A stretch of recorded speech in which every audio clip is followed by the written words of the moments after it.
The book of 1 Samuel, chapter 25. Then Samuel died, and the Israelites gathered together and lamented for him, and buried him at his home in Ramah. And David arose and went down to the wilderness of Paran.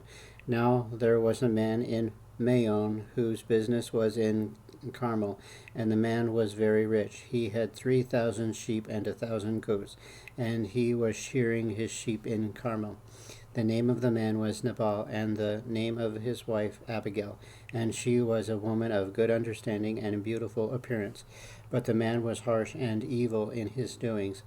He was of the house of Caleb. When David heard in that wilderness that Nabal was shearing his sheep, David sent 10 young men, and David said to the young men, "Go up to Carmel, go to Nabal, and greet him in my name.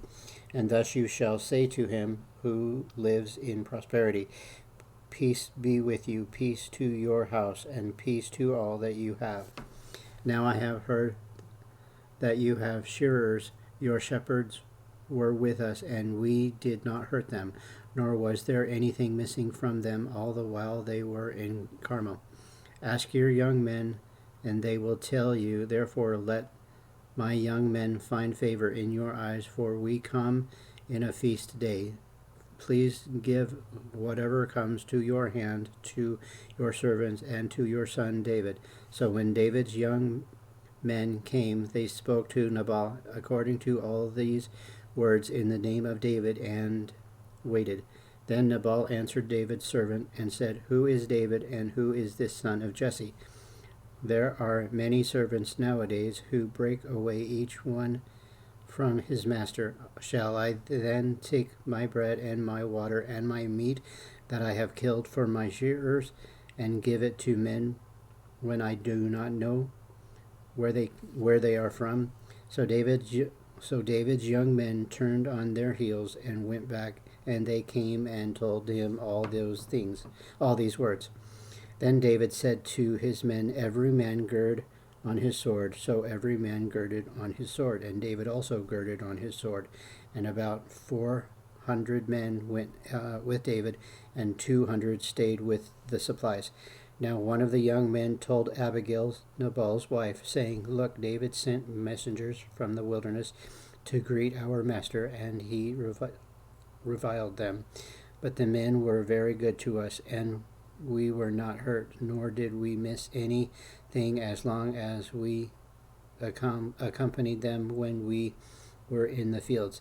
They were a wall to us, both at night and day, and the time we were with them keeping the sheep. Now therefore know and consider what you will do, for harm is determined against our master and against all his household, for he is such a scoundrel that one cannot speak to him." Then Abigail made haste and took 200 loaves of bread, 2 skins of wine, 5 sheep already dressed, 5 seahs of roasted grain, 100 clusters of raisins, and 200 cakes of figs, and loaded them on the donkeys. And she said to her servants, "Go on before me, see, I am coming after you." But she did not tell her husband Nabal. So it was as she rode on the donkey that she went down under cover of the hill, and there were David and his men coming down toward her, and she met them. Now David had said, "Surely in vain I have protected all that this fellow has in the wilderness, so that nothing was missed of the belongings to him, and he has repaid me evil for good. May God do so, and more also, to the enemies of David, if I leave one male of all who belong to him by morning light." Now when Abigail saw David, she dismounted quickly from the donkey, fell on her face before David, and bowed down to the ground. So she fell at his feet and said, "On me, my lord, on me let this iniquity be, and please let your maidservant speak in your ears, and hear the words of your maidservant. Please let not my lord regard this scoundrel Nabal, for as his name is, so is he.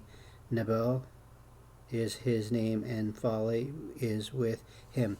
But I, your maidservant, did not see the young men of my Lord whom you sent. Now therefore, my Lord, as the Lord lives, and as your soul lives, since the Lord has held you back from coming to bloodshed, and from avenging yourself with your own hand. Now then, let your enemies and those who seek harm for my Lord as Nabal, and now this present which your maidservant has brought to my Lord, let it be given to the young men who follow my Lord.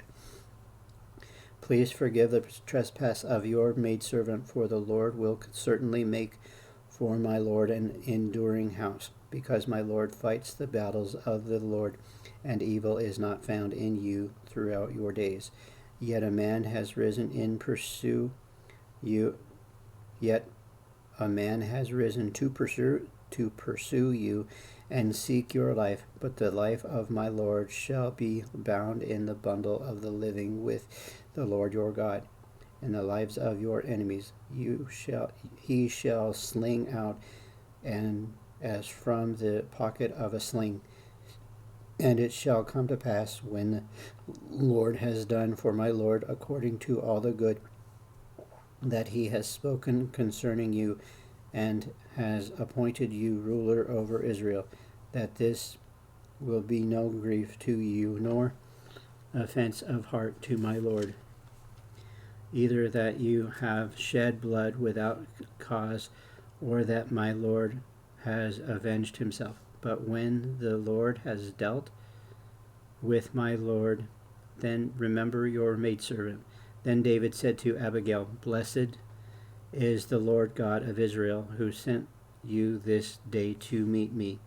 And blessed is your advice, and blessed are you, because you have kept me this day from coming to bloodshed, and from avenging myself with my own hand. For indeed, as the Lord God of Israel lives, who has kept me back from hurting you, unless you had hurried and come to meet me, surely by morning light no males would have been left to Nabal. So David received from her hand what she had brought him, and said to her, Go up in peace to your house. See, I have heeded your voice and respect your person.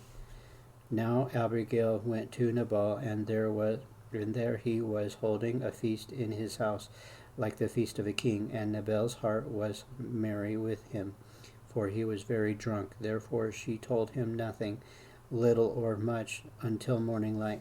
So it was in the morning, when the wine had gone from Nabal, and his wife had told him these things, that his heart died within him, and he became like a stone. Then it happened after about 10 days that the Lord struck Nabal, and he died.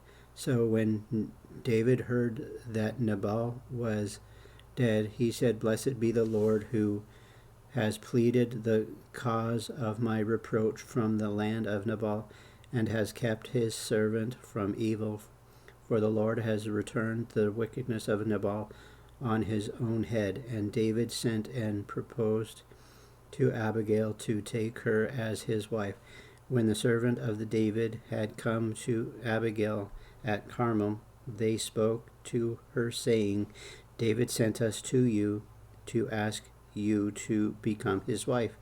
Then she arose, bowed her face to the earth, and said, Here is your maidservant, a servant to wash the feet of the servants of my Lord.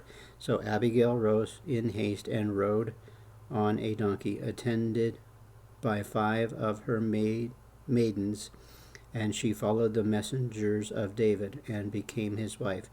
David also took Ahinoam of Jezreel, and so both of them were his wives. But Saul had given Michal his daughters. 1 Samuel 25, verse 44. But Saul had given Michal his daughter, David's wife, to Palti, the son of Laish, who was from Galim. The book of 1 Samuel, chapter 26. Now the Zephites came to Saul at Gibeah, saying, "Is David not hiding in the hill of Hachilah, opposite Jeshimon?" Then Saul arose and went down to the wilderness of Ziph, having 3,000 chosen men of Israel with him, to seek David in the wilderness of Ziph. And Saul encamped in the hill of Hachlah, which is opposite Jeshimon, by the road. But David stayed in the wilderness, and he saw that Saul came after him into the wilderness. David therefore sent out spies and understood that Saul had indeed come. So David arose and came to the place where Saul had encamped, and David saw the place where Saul lay, and Abner the son of Ner, the commander of his army. Now Saul lay within the camp, with the people encamped all around him. Then David answered and said to Amalek the Hittite and the Abishai, the son of Zeruiah, brother of Joab, saying, "Who will go down with me to Saul in the camp?" And Abishai said, "I will go down with you." So David and Abishai came to the people by night, and there Saul lay sleeping within the camp, with his spear stuck in the ground by his head, and Abner and the people lay all around him. Then Abishai said to David, "God has delivered your enemy into your hand this day now. Therefore, please let me strike him at once with the spear right to the earth, and I will not have to strike him a second time." But David said to Abishai, "Do not destroy him, for who can stretch out his hand against the Lord anointed and be guiltless?" David said furthermore, "As the Lord lives, the Lord shall strike him, or his day shall come to die, or he shall go out to battle and perish. The Lord forbid that I should stretch out my hand against the Lord anointed. But please take now the spear and the jug of water that are at his head, and let us go." So David took the spear and the jug of water by Saul's head, and they got away, and no man saw or knew it or awoke, for they were all asleep, because a deep sleep from the Lord had fallen on them. Now David went over to the other side, and stood on the top of the hill afar off, a great distance being between them. And David called out to the people and to Abner the son of Ner, saying, "Do you not answer, Abner?" Then Abner answered and said, "Who are you?" calling out to the king. So David said to Abner, "Are you not a man who is like you in Israel? Why then have you not guarded your lord the king? For one of the people came in to destroy your lord the king.